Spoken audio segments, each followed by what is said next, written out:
Selamat datang kawan-kawan semuanya di channel Riam Biru. Terima kasih banyak untuk kawan-kawan semua yang sudah berkenan hadir di channel ini. Makin dekat dengan Lebaran dan cerita kali ini pun berhubungan dengan sesuatu yang identik dengan Lebaran, yaitu acara mudik. Nah, ada satu cerita datang dari Mas Subhan atau Mas Bekhan. Mas Bekhan sendiri tidak menceritakan pengalaman horornya, melainkan pengalaman horor yang pernah dialami oleh bapaknya. Jadi kejadiannya udah lama, sekitar tahun 90-an. Mas Bekhan tidak menyebutkan di daerah mana, tapi masih di Jawa Tengah gitu ya. Tepatnya kota apa itu nggak disebutkan. Jadi di tahun 94, bapaknya Mas Bekhan itu pernah mengalami satu pengalaman horor. Tahu tahun 94 karena apa? Ini kepulangan kali ini itu berdekatan dengan acara sunatannya si Mas Bekhan. Jadi Mas Bekhan sunat itu tahun 94, makanya itu tadi inget gitu ya. Nah, tahun 94 bapaknya Mas Bekhan itu merantau di sanalah, di ibu kota begitu ya, dan keluarga itu ditinggal di kampung. Memang biasanya sebulan sekali itu pulang, atau paling lamanya ya sekitar 2 bulan lah, tapi disempet-sempetin sama bapaknya itu pulang. Nah, ini menjelang Lebaran itu, bapak itu sempat pulang awal puasa, bener-bener awal puasa, cuman sekitar 2 hari, kemudian berangkat lagi ke sana, ya ngaret gitu ya, dimana waktu itu di tahun segitu, lagi rame-ramenya itu perdagangan lah. Yo, ini sayang kalau misal ditinggalkan cuman libur di rumah aja gitu kan. Akhirnya berangkat lagi ke sana. Nah, H-4 Lebaran tadi, bapaknya Mas Bekhan pun memutuskan untuk pulang. Pulang pun tanpa ngabarin tentu saja. Ini Mas Bekhan dan ibunya, keluarganya itu juga ya bertanya-tanya, ini bapakmu pulang kira-kira kapan ya? Biasanya sih ya H-4 atau H-3, Lebaran kurang 3 hari. Atau mepet-mepetnya Lebaran kurang 2 hari, kata si ibunya. Oh begitu ya Bu, berarti harusnya bulan hari-hari ini pulang ya Bu ya. Nah, ini Mas Bekhan di rumah itu udah ngomongin masalah tersebut, udah menunggu kepulangan bapaknya. Sementara bapaknya Mas Bekhan, ini namanya Pak Kadi, itu H-4 pulang lah, singkat cerita. Perjalanan masih lumayan cukup lancar gitu ya, lancar di tahun segitu, naik kereta api. Ya kereta apinya lancar, cuman kan di dalamnya, di gerbongnya itu empet-empetan. Jadi tiket kursi udah habis tapi tiket masih dijual. Seperti itu, pokoknya masukin, tetelin kayak gitu. Itu di tahun 90-an. Kalau kereta sekarang itu udah enak, tiket itu dijualnya per kursi. Cuman ya untuk mungkin kawan-kawan yang pernah mengalami masa-masa itu, ya dibilang seru ya seru, tapi dibilang menyusahkan juga gitu ya.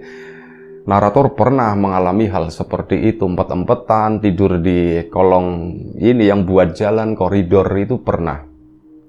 Nah, ini bapaknya, Pak Kadi itu pulang sampai di daerahnya itu malam hari. Sebelumnya pun sama begitu ya, nggak ada yang aneh-aneh, nggak ada yang unik. Cuman entah kenapa malam itu dari perjalanan pun sebenarnya udah mengalami beberapa apes. Salah satunya itu apa? Beli minuman saat mau pulang gitu ya, beli minuman pakai uang misalkan 10.000, itu kan harusnya misal kembaliannya itu 9.000 gitu misalkan. Ini lupa minta kembalian gitu. Dia tuh langsung buru-buru pergi. Ya udah akhirnya aduh, uangku kayak gitulah. Nah, ini minumannya yang udah dibeli lagi desek-desekan, ketendang sama orang, ketabrak, akhirnya minumannya pun jatuh. Mau diambil, keinjek sama orang yang di belakang. Akhirnya sudah, ini ada apes-apes kecil lah, semacam itulah. Sampai akhirnya naik kereta, pulanglah, tibalah di kota tujuan, sekitar jam 1 pagi. Jam 1 pagi biasanya Pak Bekhan itu naik becak.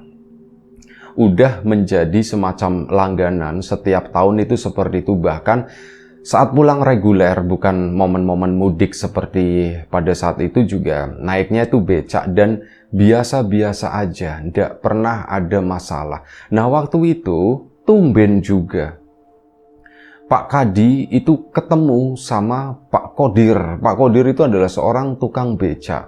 Tukang becak yang udah sepuh, usianya itu udah sekitar 60 tahun. Ketemu di stasiun. Si Pak Kodir ngeliatin gitu kan, ngeliatin Pak Kadi. Pak Kadi pun ngeliatin Pak Kodir. Nah, Pak Kodir itu di belakang, sementara di depan itu banyak tukang becak yang nawarin. Ya, Pak Kadi nanti dulu dong. Ditolak. Nanti Pak, nanti intinya begitu. Ini tukang becak berebut penumpang yang lain.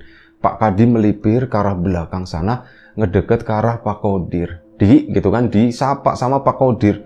Iya, Pak Kodir, itu sampean katanya. Iya, ini aku pulang katanya. Iya, pulang. Udah Pak, sampean yuk, saya naik sampean aja katanya begitu. Ya wis, kalau kayak gitu. Akhirnya apa? Pak Kadi pun naik becaknya Pak Kodir, keluar dari area stasiun. Nah, perjalanan dari stasiun menuju rumahnya Pak Kadi memakan waktu kurang lebih setengah jam sampai 45 menit atau bisa 1 jam, tergantung dari kecepatan si becak tersebut. Ya, yang genjot orang tua, estimasinya Pak Kadi, mungkin jam 2 baru nyampe rumah kali ya. Soalnya begitu, orang udah sepuh kan, genjotnya tenaganya itu juga, ya yang penting jalan aja syukur gitu. Jalanlah mereka berdua, naiklah Pak Kadi, bawaan juga nggak terlalu banyak, termasuk yang enteng gitu ya. Cuman ada tas gendong sama 2 jinjingan dus begitu. Udah taruh di situ, brek, jalan mereka. Di pulangnya mepet banget, kata si Pak Kodir. Pak Kodir, orang saya itu udah biasa kok pulang-pulang tanggal-tanggal segini. Oh begitu. Tak kirain biasanya kurang seminggu atau gimana lah. Udah Pak, sayang Pak, lagi rame-ramenya. Ini sebenarnya juga tadinya mau pulangnya habis lebaran, tapi ya saya nggak enak sama keluarga lah. Sekali-kali pengen ya lebaran di rumah. Loh, emang sebelumnya nggak lebaran di rumah? Ya sebelumnya di rumah juga sih Pak gitu. Tapi ya namanya lebaran gitu. Udahlah, waktunya pulang aja. Yang namanya rezeki nanti bisa dicari lagi, kata Pak Kadi. Ya mereka setuju gitu ya. Ngobrol-ngobrol lah, melewati area daerah perkotaan itu masih aman. Setengah perjalanan itu sudah memasuki jalur alternatif, jalur yang udah mulai sepi. Saat di jalur yang sepi tersebut, nafasnya Pak Kodir itu ya, nafasnya Pak Kodir itu udah mulai kedengeran. Ngas-ngos. Pak Kadi pun, Pak, mau minum dulu atau gimana Pak? Boleh, kata si itu ya. Emang kamu ada Pak, ini Pak belum dibuka katanya. Itu ada air mineral, bukan yang jatuh tadi, bukan ya. Ini ada air mineral, memang yang jatuh itu ada rasanya. Sementara ini yang air mineral itu ditaruh di dalam tas, belum diminum untuk cadangan gitu. Ya Pak Kadi merasa nggak butuh, akhirnya dikasih ke Pak Kodir, minum sejenak, berhenti di situ. Pak Kadi pun sambil nyalain rokok. Pak Kodir ditawarin, Pak mau ngerokok? Nggak, nantilah. Saya kalau udah sampai aja lagi ngejot kayak gini, dikasih udut begitu nanti tambah ngos-ngosan Mas, katanya. Oh ya juga sih ya Pak ya, ya wis lah. Akhirnya mereka pun lanjut perjalanan. Nah, memasuki kampung. Sebelum-sebelumnya Pak Kadi itu nggak pernah yang namanya ada rasa takut atau pernah mengalami sesuatu yang horor di kampung sendiri, itu nggak pernah. Lempeng-lempeng aja, santai-santai aja. Tapi entah kenapa malam ini bawaannya itu takut. Nah, Pak Kodir itu baru cerita, mereka kan bertetangga. Kamu tahu nggak apa Pak Kodir? Kemarin itu tetanggamu ada yang meninggal gitu. Loh, meninggal siapa? Itu si Pak Sopan, katanya. Oh, Pak Sopan meninggal? Iya, meninggal. Dia itu kasihan udah mau lebaran begini ya, meninggal. Lagi sore-sore ceritanya jalan-jalan begitu, mau nyari ini, kalau mau nyari makanan atau apa buat buka puasa, jatuh katanya. Jatuh ditabrak atau gimana? Enggak, jatuh sendiri, kata Pak Kodir. Loh, jatuh sendiri gimana Pak? Ya jatuh sendiri dari sepedanya, terus udah klepek-klepek mati, kata si Pak Kodir. Oh begitu, kasihan ya Pak, mungkin sakit ya Pak ya. Bisa jadi, sepertinya sih sakit. Terus tahu nggak Di kampung itu lagi rame katanya. Rame apa Pak? Katanya lagi ada pocong yang berkeliaran ya. Oh ya, sebagai catatan, Pak Qodir itu mohon maaf ya, ada kekurangan. Jadi nggak bisa menyebut huruf P, tapi bisanya tuh F. Kebalikannya orang Sunda gitu. Orang Sunda itu susah menyebut F, tapi gampang nyebut P. Nah ini Pak Qodir, mohon maaf, secara fisik giginya itu memang agak tonggos begitu ya. Giginya itu maju, jadi bibir itu nggak bisa rapat. Buat P gitu itu susah. Jadi nyebutnya tuh V. Itu ada pocong. Nyebutnya itu seperti itu ya. Pak Kadi udah terbiasa dengan hal tersebut. Jadi ya nggak meledek, nggak ketawa atau gimana gitu ya. Itu nyebutnya lagi rame pocong katanya. Itu tadi menyebut Pak Sopan itu juga Pak Sofan. Pokoknya nggak bisa nyebut P. Lah, emang gimana ceritanya, Pak? Gitu. Ya, cerita ini narator nggak usah niruin Pak Qodir ya, susah gitu ya. P di F-in gitu, itu susah. Ya, itu tadi. Pokoknya si pocong itu kayak gitu, katanya suka berdiri di jalan, kadang datengin ke rumah-rumah. Loh, masa Pak? Ini kan bulan puasa gitu. Nah, ya itu tadi. Pas awal-awal dulu kan ya banyak orang ngeronda. Tapi gara-gara lagi rame itu, sekarang itu jadi sepi, kata si Pak Qodir. Ya karena kayak gitu, yang ronda pun digangguin sama si pocong itu, kata si ini. Oh jadi begitu Pak. Serem tau, jam-jamnya itu jam berapa biasa, kata Pak Kadi ya. Dan sebenarnya Pak Kadi itu udah, dalam hati itu udah tergelitik aja. Gak terlalu percaya dengan hal tersebut. Gak takut dengan yang seperti itu ya gitu ya. Jadi biasanya, terus emang biasanya jam berapa Pak? Ya biasanya jam 1, jam 2. Loh Pak Qodir, ini berarti ini dong jam-jam kita sekarang. Ini kan udah jam 1 lewat hampir jam 2. Nah, itu dia. Makanya saya juga agak takut, kata Pak Qodirnya. Alah udah Pak, nggak usah takut Pak, sama saya Pak, kata si ini Pak Kadinya. Mereka pun ngobrol-ngobrol, si Pak Qodir melanjutkan cerita mengenai itu tadi, pocong itu. Pak Kadi nanya, Pak kenapa sih itu bisa jadi pocong gitu kan, kenapa bisa berkeliaran seperti itu? Itu dia Mas, itu dia aku juga nggak tahu. Lah tiba-tiba kok meninggal, dikubur, terus malam harinya itu heboh gitu. Ada orang yang ngelihat, pertama sih katanya ngelihatnya di rumahnya si Sofan itu, di sampingnya. Terus apa? Tiba-tiba pindah ke rumah tetangganya, duduk di depan itu, di terasnya, di situ duduk sendirian. Pindah lagi, sampai akhirnya itu ngegangguin orang yang ronda. Itu udah lama meninggalnya. Ya ini hampir seminggu lah, jadi belum genep seminggu, kata Pak Qodir. Nah makanya itu, saya tuh agak-agak serem juga. Ini makanya saya tuh sengaja di stasiun nongkrong. Ya satu, mending dapat pelanggan, tapi nggak kampung sini. Saya pulangnya sekalian pagi. Kalaupun ini, ya syukur-syukur dapat orang kampung sini. Jadi saya pulangnya ada yang nemenin. Nah ini ya rezeki. Kamu jadi penumpang. Iya ya Pak Qodir ya, alhamdulillah, kata si Pak Kadi. Nah mereka itu mungkin udah deket gitu ya sama si rumahnya Pak Kadi tadi, sekitar 100 meter lagi, bener-bener udah deket. Lewatin area perkebunan, area kebun, samping kanan kiri itu dipagerin pakai bambu. Ada dominasi pohon-pohon pisang, di sana ada pohon selong juga dan sebagainya. Makin belakang itu ada pohon mangga, jambu, dan macem-macem lah di situ. Di area situ kan memang gelap, dan satu-satunya sumber cahaya waktu itu saat melewati tempat tersebut itu adalah penerangan lampu badai yang tergantung di bawah becaknya si Pak Qodir. Ya remang-remang, tapi udah tahu jalan kan, jalanan juga masih jeglak-jegluk begitu, masih kasar. Mereka pun menembus area tersebut. Nah 100 meter menjelang rumahnya Pak Kadi, Pak Qodir itu diem aja dari tadi. Pak Kadi itu coba ngajakin ngomong. Pak Qodir, ngantuk Pak, katanya. Enggak, saya enggak ngantuk. Gitu. Loh kok diem aja, enggak apa-apa. Nah, pikirnya Pak Kadi, oh mungkin udah capek kali ya. Diledekin, Pak Qodir mau gantian, saya yang genjot, katanya. Alah enggak usah, orang udah deket. Aturan dari tadi, katanya. Enggak mau curang kalau kayak gitu kan, kata Pak Kadi. Lagi bercanda-canda seperti itu, mereka berdua melihat Pak Kodir pun akhirnya ngerem becaknya.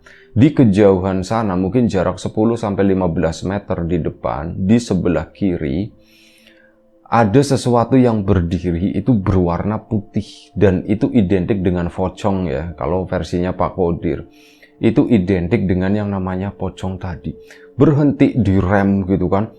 Pak Kadi juga sebenarnya tahu ngelihat itu, terus tiba-tiba Pak Kodir ngerem becaknya, terus langsung ngajak ngomong si Pak Kodir. Pak Kodir, itu di depan apa ya? Itu dia, jangan-jangan itu si Sofan lagi, jangan-jangan itu Sofan. Terus kita gimana Pak Kodir gitu? Ya udah kita tungguin aja di sini. Lah nanti nggak sampai-sampai dong kata Pak Kadi. Iya cuman sayanya takut kata si Pak Kodir. Udah Pak Kodir nggak apa-apa yuk kita lewatin aja, kita merem aja. Lah sampean merem naik becak enak. Kalau saya yang genjot merem nanti malah bleber ke sana nabrak pocongnya gimana? Iya juga ya. Atau saya aja Pak Kadi yang saya aja Pak Kodir yang genjot. Gimana ya? Tapi kamu udah apa-apa kamu bisa bawa becak? Ya bisa lah gitu kan, bisa gampang itu bawa becak, cuma tinggal genjot gitu doang kan. Ya wis. Mau Pak Kodir tukeran sama Pak Kadi. Pak Kodir akhirnya duduk, Pak Kadinya naik di belakang, dijalanin lagi gitu ya, becaknya digenjot lagi sama Pak Kadi. Susah ternyata. Ya mungkin karena becaknya Pak Kodir kurang dirawat juga atau gimana ya. Rasanya itu ya berat gitu. Genjot itu berat, apalagi bawa orang, ada beberapa barang juga. Plus jalanannya itu bukan kayak jalanan di kota, tapi jalanan di kampung yang emang masih batu-batu besar gitu ya. Yang jalannya itu udah setengah hancur. Samping kanan kiri itu banyak ini ya, kertas-kertas bekas petasan. Dulu itu masih marak ya, petasan pada bikin sendiri itu banyak bukan. Nah ini jalan terus ke sana makin deket. Pak Kadi pun si Pak Kodirnya itu nanya-nanya, Pak Kodir itu nggak berani ngadep ke sana, ngadepnya tuh miring begini ngeliatin ke arahnya Pak Kadi. Masih ada nggak gitu? Masih Pak Kodir, dia itu berdiri aja di sana diem katanya begitu. Sampai akhirnya begitu udah deket, mungkin kurang lebih sekitar 4 meter, udah deket banget. Si pocong tadi itu slep kayak mundur ngilang. Pak Kadi pun ngomong, Pak Kodir udah hilang katanya begitu. Udah hilang kemana? Nggak tahu, masuk ke kebun mundur katanya begitu. Kata si Pak Kadi, ya menceritakan apa yang memang sebenarnya terjadi. Pak Kodir pun, jangan ngeledek beneran, ngapain ngeledek juga? Cuma itu lihat aja sendiri, nggak ada itu. Akhirnya Pak Kodir pelan-pelan nengok begini, itu nggak ada, bener-bener, oh ya wis syukurlah gitu ya. Tapi balik lagi ngadepnya ke arahnya Pak Kadi. Nah Pak Kadinya ngomong, ini gimana mau ganti lagi tuh? Ditanggung lah gitu, sampai rumahmu aja lah katanya begitu. Lah gimana ini Pak Kodir? Udah enggak apa-apa ya wis, tak genjot. Baru beberapa kayuhan, tiba-tiba sosok pocong itu jelep lompat itu masih dari kebonan tapi udah kelewat ya. Tiba-tiba jelep nyegat si becaknya Pak Kodir, nyegat Pak Kadi yang lagi ngegenjot tersebut. Di situ Pak Kadinya kaget karena apa? Jelas meskipun gelap, lampu itu cuman dari lampu bawah becak itu untuk nerangin jalan di bawah gitu ya, nggak untuk yang ke atas-atas, tapi di bawah situ. Cuman pocong itu muncul jelep itu tuh kelihatan jelas banget sama si Pak Kadi, dan Pak Kadi pun ngelihat muka dari sosok pocong tersebut memang mirip sama Pak Sopan, cuman ya ndak tahu itu Pak Sopan atau bukan. Langsung kan, Pak Kodir, remnya mana? Itu remnya diinjok kata si Pak Kodir. Akhirnya direm. Kenapa di? Ndak apa-apa Pak. Pak Kodir kan nengok ke sana kan, nengok ke arah depan, ngelihat si pocong itu tadi langsung pocong kayak gitu kata si Pak Kodir. Cuman apa, dia itu tetap di atas becak, sementara Pak Kadi itu lari mundur, lompat dari becak itu, bukannya lanjut perjalanan ke sana ya, tapi mundur lari menjauh ke sana beberapa meter. Si Pak Kodirnya di sana itu begini, sini kamu kurang ajar ninggalin aku ini pocongnya itu ditolongin aku aku nggak bisa gerak kata si Pak Kodir. Pak Kadi takut, memang takut. Ini untuk pertama kalinya gitu ya. Lebih ke kaget sih sebenarnya. Cuman kalau dibilang takut banget ya enggak. Nenangin diri. Aku kasihan sama Pak Qadir. Kalau misal dia kan udah ngap-ngapan begitu. Kalau misal habis nafas repot begitu kan. Ya wis lah, tak tolongin. Si pocong itu tuh masih berdiri di depan becaknya di situ. Pak Kadi mendekat ke sana, mendekat ke arahnya si Pak Qadir. Ditolongin di. Aku ndak bisa kemana-mana aku ndak bisa kemana-mana. Nah, akhirnya mendekat ke situ, ke becak. Si sosok pocong tadi itu mundur ke sana. Dia tuh nggak lompat-lompat, utuk begitu nggak ya. Dia tuh mundur terus. Tapi makin minggir ke arah kebun, makin menjauh, hilang intinya. Nah, Pak Kadi pun mendekat, benar-benar udah sampai di becaknya di sana. Pak Qadir, sampai ndak apa-apa. Aku ndak bisa kemana-mana. Diliatin begitu sama Pak Kadi. Ternyata apa? Kakinya Pak Qadir itu nyangkut. Becak kan itu ada tulang-tulangnya gitu. Ada bagian lingkaran lumayan cukup besar. Nah, kakinya Pak Qadir itu masuk ke dalam situ. Wah, Pak Qadir sampean kakinya masuk ke sini. Oh, apa iya gitu, apa Pak Qadirnya? Apa iya? Iya, coba lihat itu, Lah, iya pantesan aku tuh nggak bisa kemana-mana. Ya wis, ini gimana Pak Qadir? Lepasin bisa ndak? Ya wis, coba tak cobain dilepas. Akhirnya dilepas. Nah, begitu dilepas, mereka pun lanjut perjalanan. Masih Pak Kadi yang ngegenjot, dan singkat cerita sampailah di rumah. Begitu sampai di rumah, ya Pak Kadi nggak tega gitu ya. Sepertinya dari omongan-omongannya Pak Qadir itu takut pulang. Aku nanti gimana ya Di ya? Nah, rumahnya Pak Kadi sama Pak Qadir masih tetangga satu kampung, cuman lumayan jauh. Nah, ini nggak berani pulang, dan Pak Kadi pun kasihan. Ya wis, Pak Qadir, sampean mending di sini aja lah, nunggu pagi, katanya begitu. Emang udah apa-apa Di? Ya udah apa-apa, kata si Pak Kadinya. Sebentar, nanti saya masuk rumah dulu, katanya. Iya Di, tapi jangan lama-lama ya Di. Ya iya. Pak Kadi pun ngetok pintu, istrinya membuka. Mas pulang mas gitu. Si mas bekannya pun bangun waktu itu. Bapak gitu, jajan Pak, minta jajan. Ya ini bawa masuk. Terus Pak Kadi itu ngomong sama mas bekan sama ibunya. Ini bapak nemenin Pak Qadir dulu ya. Loh, emang kenapa Pak? Pak Qadir ndak berani pulang. Tadi habis digangguin pocong, katanya. Pocong itu apa Pak? Pocong. Oh iya, Pak Qadir kan emang nggak bisa ngomong gitu ya Pak ya? Iya, makanya habis digangguin itu. Berarti sama Bapak? Iya, Bapak juga. Pak, iya Pak, memang lagi rame Pak. Itu lagi rame. Iya, amit-amit aku ndak mau ngomongin itu. Besok aja Pak, besok. Ya sudah. Udah, kalian masuk istirahat sana. Ini banyak nih makanan dan sebagainya. Silakan gitu ya. Cuman bikinin minum ya, kata si Pak Kadinya.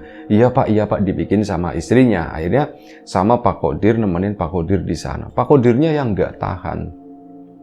Nyamuknya itu banyak, kata si Pak Qadir. Kok nyamuknya banyak begini ya? Teplak. Ya, namanya juga begini. Aku obat nyamuk juga ndak ada Pak Qadir kayaknya.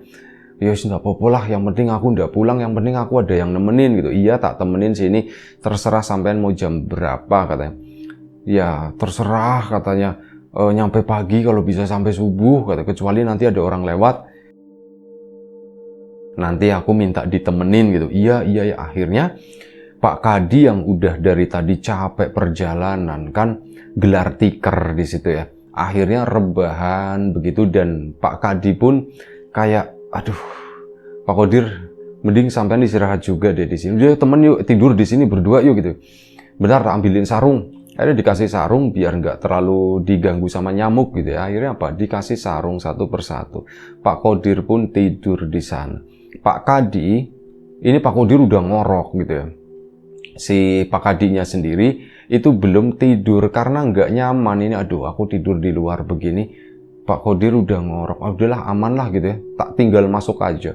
Akhirnya ditinggal masuk sama Pak Kadi ke dalam. Jam 3 lewat, si Pak Qadir itu teriak-teriak, tolong. Ini si Pak Kadi sama keluarga kan bangun. Pak, itu Pak Qadir kenapa? Lah Pak Kadi merasa bertanggung jawab gitu kan. Akhirnya bangun, tapi apa? Udah terlanjur. Begitu buka pintu, Pak Qadir itu udah pergi dari rumah. Dia itu udah bukan becaknya ditinggalin, cuman dianya tuh lari entah kemana. Loh, ini becaknya masih ada di sini. Nah, di situ Pak Kadi itu melihat di atas becaknya Pak Kodir ada satu sosok pocong yang duduk di sana. Dan sosok pocong itu lama-lama nengok ke arahnya Pak Kadi, ke arah belakang gitu ya. Dan sosok itu tuh nyengir. Itu adalah mukanya Pak Sopan tadi. Si Pak Kadi kan, "Duh, Pak Sopan." Masuk lagi langsung ditutup brek. "Pak, kenapa Pak Kodir?" Udah usah dibahas dulu, nggak usah dibahas. Udah tidur. Akhirnya mereka pun tidur. Nah, udah tidur, keesokan paginya rame kan. "Pak, kenapa Pak?" Ibunya Mas Supan nanya, "Pak, kenapa Pak?" "Semalam Pak Kodir itu kan teriak-teriak lari. Ternyata apa? Di becaknya Pak Kodir itu ada pocongnya," katanya. "Pak, beneran Pak?" "Iya, dan dia itu nengok. Itu mukanya Pak Sofan," katanya. "Sofan Pak? Sopan kali. Kan Pak Kodir yang nyebut gitu ya. Itu mukanya Pak Sofan." "Loh, terus gimana Pak gitu? Becaknya emang masih ada di sini Pak?" "Masih ada," gitu. "Lah iya masih ada." Jam 6 pagi, akhirnya apa? Pak Kadi pun nganterin becaknya Pak Kodir pulang ke sana, belum bayar juga semalam itu, lupa gara-gara digangguin pocong itu. Akhirnya apa, ke sana dianterin. Ada istrinya Pak Kodir di depan gitu kan. Pak, itu Pak, becakmu pulang Pak, becakmu pulang." Pak Kodir pun bangun. Di kamu kurang ajar," katanya. "Kamu kurang ajar sama orang tua." "Loh, kurang ajar gimana Pak Kodir? Aku turu kok ditinggalin, aku tidur kok ditinggalin," gitu. "Ya habis gimana, sampean itu tidurnya ngorok yang pertama. Yang kedua, ya nggak betah saya tidur di luar seperti itu. Mending tak masuk aja gitu, orang saya juga capek Pak Kodir." "Ya cuma ya aku jangan ditinggalin kayak gitu," kata sih. "Ya wis, maaf Pak Kodir, ini sekalian saya ngasih becaknya sama saya ngasih uangnya. Nah ini semalam Pak Kodir, mending becaknya dicuci," katanya begitu. "Iya ya, dia dicuci ya dia." "Iya, soalnya kan semalam bekas ada yang duduk di sini." "Oh, berarti sampean ngeliat duduk di sini ya?" "Iya, aku ngeliat duduk. Aku di becak itu apa gitu kan, tak lihat-lihat. Si Kadi pindah ke situ atau bukan. Pas tak bunyi, dulu itu kok ada iketannya. Itu tuh pocong, dan pocong itu nengok. Ternyata apa? Sofan, di Sofan gitu. "Iya, Pak Sopan gitu." "Asem ya," katanya sih, kata si Pak Kodir. "Lah udah, nanti malam Bu, ini ya Bu, saksi ya Bu ya. Aku itu semalam habis digangguin pocong. Nanti malam aku ndak mau narik." "Lah sampean Pak mau lebaran lho Pak, sayang Pak," kata istrinya. "Tapi tetap aja ndak mau, aku mending nariknya tuh siang aja, malam-malam." "Enggak," katanya. "Ya wis lah, terserah sampean," kata istrinya ya. Udah, terserah sampean. Akhirnya Pak Kadi pun pulang, ya, pulang permisi dan sebagainya. Sepanjang perjalanan pulang itu kan udah banyak orang keluar ya. Kan pada nyapa-nyapa, pulang kapan Di? Pulang semalam gitu.